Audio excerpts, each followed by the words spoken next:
Assalamualaikum warahmatullahi wabarakatuh. Bismillahirrahmanirrahim. Hari ini teman-teman semua kita akan membahas tentang fungsi cairan. Jadi fungsi cairan itu yang pertama sifatnya itu pendingin.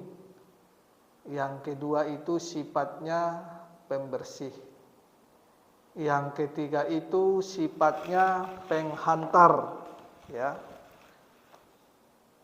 Secara umum itu sifatnya.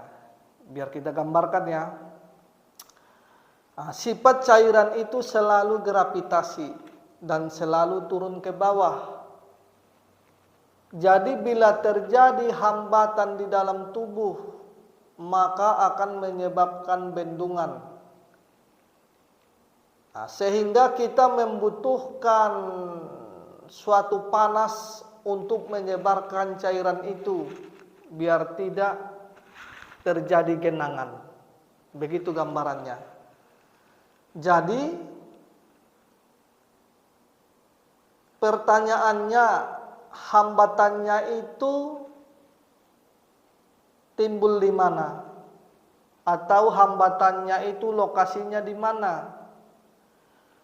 Kalau hambatannya itu terdapat di muka, maka itu yang sering disebut udim muka atau pembengkakan di muka. Kalau hambatannya itu berada di tangan, maka akan menyebabkan udim tangan atau pembengkakan di tangan. Kalau hambatannya itu terjadi di perut, maka itu yang sering disebut udim perut atau sering dibahasakan itu asites atau sering disebut itu perutnya membengkak. Kalau hambatan itu berada di kaki, maka sering disebut itu udim kaki.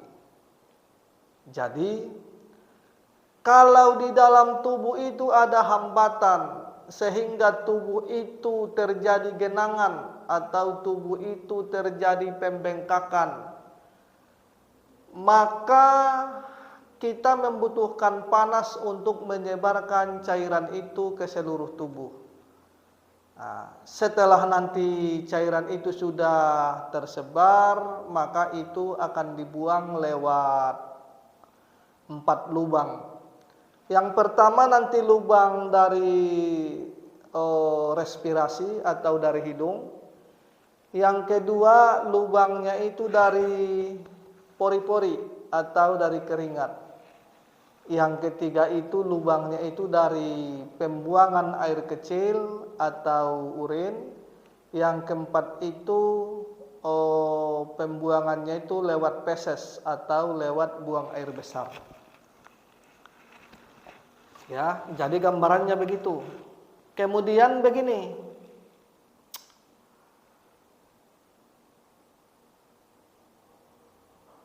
Ada pelancar kencing yang jarang dibahas, ya.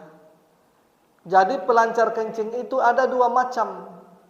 Ada yang sering disebut pelancar kencing yang sifatnya itu panas kering. Ada juga yang sering disebut itu pelancar kencing itu sifatnya dingin kering. Kalau pelancar kencing yang sifatnya panas kering, artinya begini. Panas kering itu sifatnya itu menyebarkan cairan itu ke seluruh tubuh. Menyebarkan cairan itu ke semua sisi sehingga nanti tidak terjadi pengendapan atau penggenangan.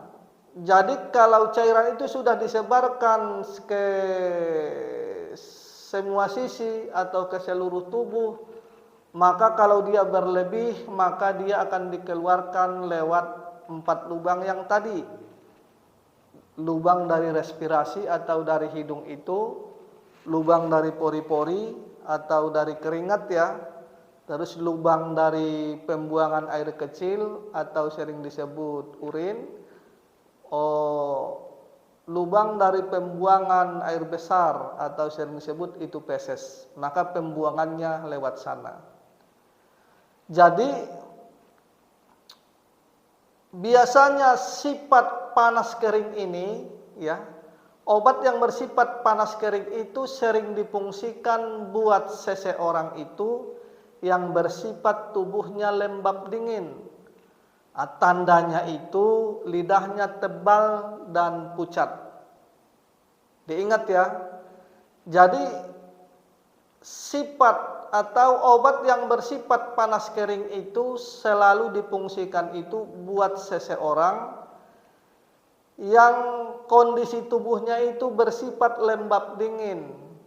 Tandanya itu lidahnya tebal dan pucat. Ada juga satu lagi, itu pelancar kencing yang sifatnya itu dingin kering. Jadi kalau yang sering disebut pelancar kencing yang sifatnya dingin kering itu sifatnya diuretik atau dibahasakan pelancar kencing. Jadi sifat diuretik ini bukan dia secara langsung pelancar kencing, bukan.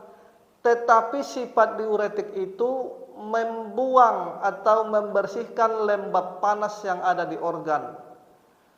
Ketika lembab panas itu dibuang di organ itu, maka nanti organ itu bisa berjalan dengan lancar.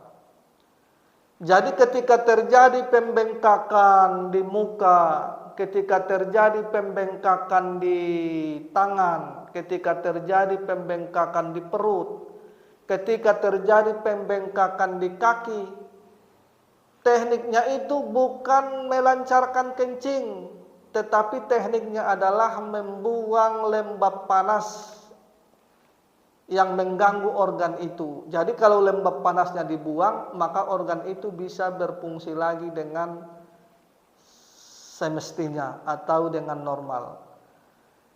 Jadi obat yang bersifat dingin kering ini biasanya selalu difungsikan buat karakter tubuh yang sifatnya lembab panas. Jangan kebalik ya. Jadi obat yang biasanya yang bersifat dingin kering itu difungsikan buat seseorang itu yang bersifat tubuh lembab panas. Tandanya itu lidahnya merah dan tebal. Jadi yang kejadian hari ini sebenarnya di kedokteran barat dan di kedokteran timur kadang ini tidak dibahas secara luas ya.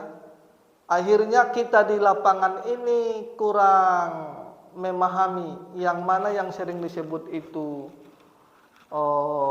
pembengkakan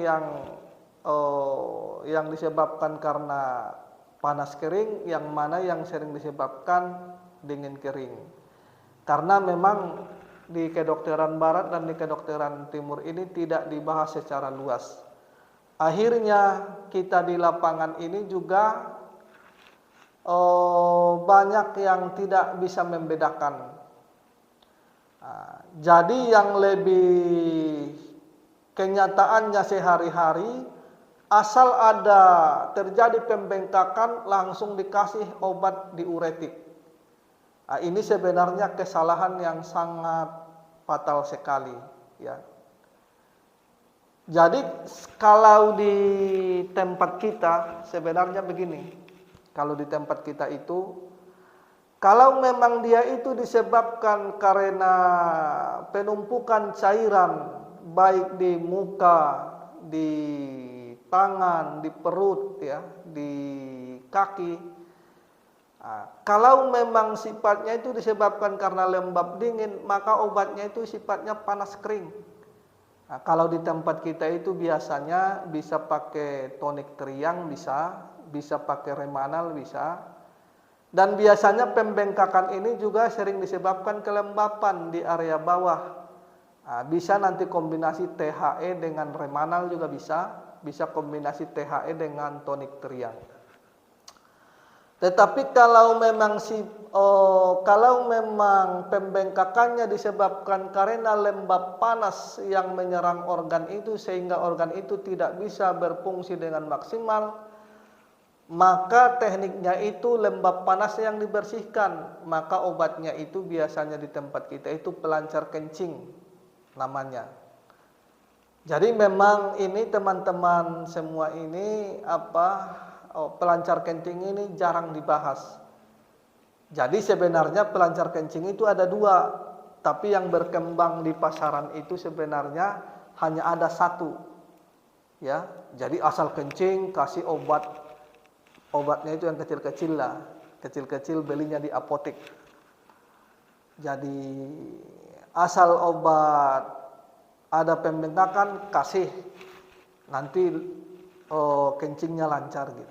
Tapi bukan begitu caranya, seharusnya bukan begitu. Karena apa? Karena memang pembengkakan itu ada dua, ya, ada dua macam, satu lembab dingin dan satu lembab panas. Ya harusnya itu juga obatnya dua macam, satu sifatnya melancarkan kencing, ya, kencing dengan catatan menyebarkan cairan itu ke seluruh tubuh, dibuang lewat pembuangan yang keempat.